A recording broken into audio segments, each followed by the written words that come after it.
version is quite difficult.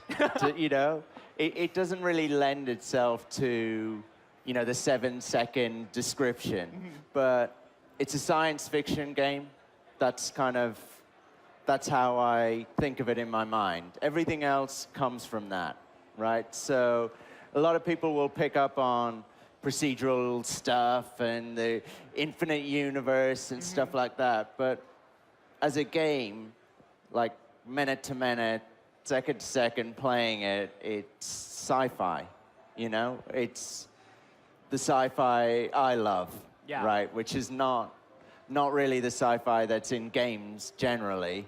Well, sci-fi now tends to mean kind of a very high action sci-fi. Right. And it feels like you guys are going much more for that sort of, stranger in a strange world, right? Like kind of walking around alone, trying to figure things out. Yeah, sci-fi for me is like the frontier, like the final frontier, to just be really cheesy, right? But the kind of unknown, like what's out there. And I think sci-fi at the moment in games, films, stuff like that, it's making a comeback, but it's generally like today's war, but just with lasers or something like that. It's just very, it's very much just almost like science fantasy. Gotcha. It's like future war basically, and that's not what we are. So let's talk about this just a little bit in terms of the nuts and bolts here. Okay. So this is a procedurally generated universe. Okay. Right, and everybody will be playing in the same universe. It's a random seed, but everybody shares the same random seed. Sort of like almost like a Minecraft map or something that, right? But all of these planets obey these natural laws, right? So, tell me about some of the different things that we will find when we visit these planets. Well, in terms of ecology, almost anything's possible. Right, the type of creatures that you see, we almost don't really know what's out there. The kind of environments that you might find, it's really, it's not random, it's not chaotic, but it is procedural. It's it's possible to find something unique that will really surprise me that I didn't know would exist. When we talked previously, you had said that you took certain laws of the universe of our universe into effect. So if a planet is too far or too close to the sun, there's just no life there. Right. There may be liquid, but it may not be water. Yeah. Things like that. So, even in terms of how we build it, we build these kind of simple rules. Okay, so water creates atmosphere, a certain type of atmosphere. That atmosphere and the contents of the water affects the moisture that's in the atmosphere. Then that might change the color of the sky and determine that. It'll determine the weather. It will determine what kind of life grows there. So something that's really simple can create these kind of seemingly emergent, chaotic kind of systems, right? So you build this giant universe, you have these systems, right? But we are still a player of the game. Yeah. So what are we doing as we're traveling from planet to planet? So this is a really key thing. And we have arguments about this all the time, okay? When we're choosing these rules, we're choosing gameplay always over what's scientifically true kind of thing, right? Because otherwise, it's just some kind of tech demo, right? Right. So there are key kind of gameplay elements to it. Something that we showed, or at least tried to show at E3 last night, was that this isn't an ambient universe. This isn't something you just wander around and look at trees and to kind of breathe it in. Yeah. There is danger everywhere. So the creatures are dangerous, the ecology. But more than that, in space, there are friends, like the wingmen who fly beside you. There are enemies who are attacking those freighters.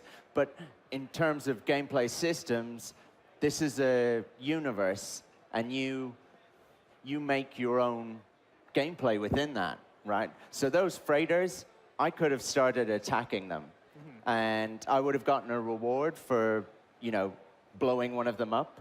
I also would have gotten a reward for destroying all the attackers, right? And that would be effectively a monetary reward, which will help me upgrade my ship or upgrade my weapon or my suit. And that's kind of a core game loop, but nobody is telling you, on a planet, you don't find a guy who's just like, there will be some freighters here, go and protect them, and I will give you 5 gold. Yeah. We abhor the idea of that. We don't like the idea of levels, of scripted sequences, of quests, of, I have lost my 5 pieces of amulet and my 3 space chickens or whatever. Go kill 5 dinosaurs. Yeah. But you could kill a dinosaur. But you could, and you could kill 5 dinosaurs. That's great. I would love to. So these wingmen that we see, everybody's sharing a common seed, everybody's sharing a common universe. Are these wingmen other players? How much interaction is there with other people playing No Man's Sky? Those were AI, those wingmen. But you could encounter other players. The reality is, the likelihood of that is tiny, basically. What we're dealing with is planet-sized planets. So even just one planet, if 1 million of us played, we would still be really far apart, right? So scale that up to a universe, it's actually really unlikely that you and I are going to meet. There are elements where you will get crossover and interaction from other players, but that's not what this game is about. We're like, some people think it's an MMO, we're the opposite of an MMO, right? We're doing the worst thing possible. We're taking all the players who play, and we're like flinging them across the universe, just like, scattering them. I dare you to play together. Yeah. I dare you to fly your ship to your friend's ship if you can. But you can interact, and you can interact in significant ways, but that's not what's core to the game.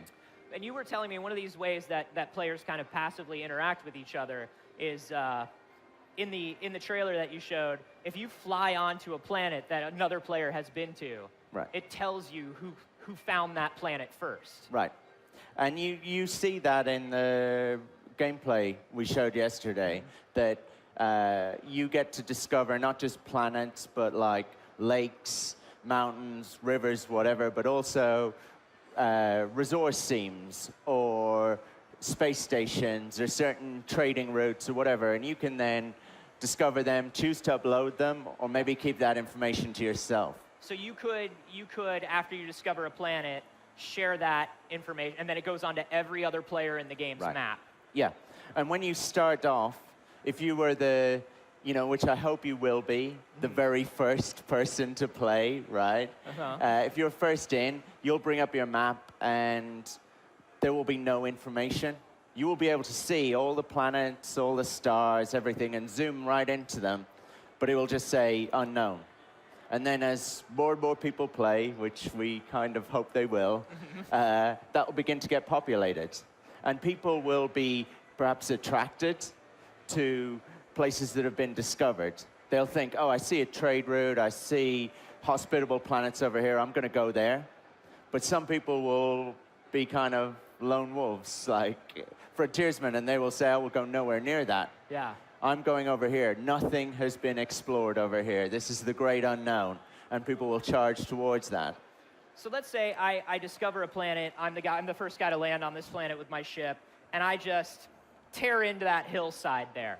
I just blow away the entire hillside of the planet. And then you see it on your star map and you come. Right. What happens to that hillside when you show up? Okay, so good question. We want persistence, but we can't have persistence of everything, right? So we have persistence of things that are significant. So if I shoot a bird, then we don't feel the need to share that with everyone, okay? But it is saved locally. And, I don't get to walk up to the bird on the ground and it says bird killed by. Right. Okay. But that's locally stored, and that bird is dead forever on your machine, right? You've done that, you horrible person. Right. and I know you will. The dinosaurs were fine, but you're angry yeah, about make a them bird. extinct. I got it. Okay, but if you do something of significance, maybe you take out a space station or a fleet or something like that, right? Or just desecrate a planet, take away all its resources, whatever. Then we might think that's significant and we might share that. And then that would be the same for everyone. I could just fly around trolling people on literally a universal scale. I could really spend all my time finding all the cool stuff and then just blowing it away, right? Why does your mind always go towards trolling? I'm a terrible person, Sean. I'm a terrible person, and I feel like maybe you're giving me too much power. This is all we ever talk about. I know! And I'm into it. How can I really annoy people and make this game terrible? Tell me how to poison an ocean in your game. Instantly, all I'm thinking is, must write system to not allow Anthony to poison an ocean. So I feel like this has come quite a long way. There's no ocean poisoning system yet. No. But it's obviously come a long way since that first trailer you guys showed. Do you have a timeline for a release date for No Man's Sky? We do, but we haven't shared it yet. And you guys are real picky and choosy with information, in and out of the game. No, it's like we're this super small team, and we're making this ridiculously ambitious game. And all we're going to do if we tell people when it's out is probably disappoint them.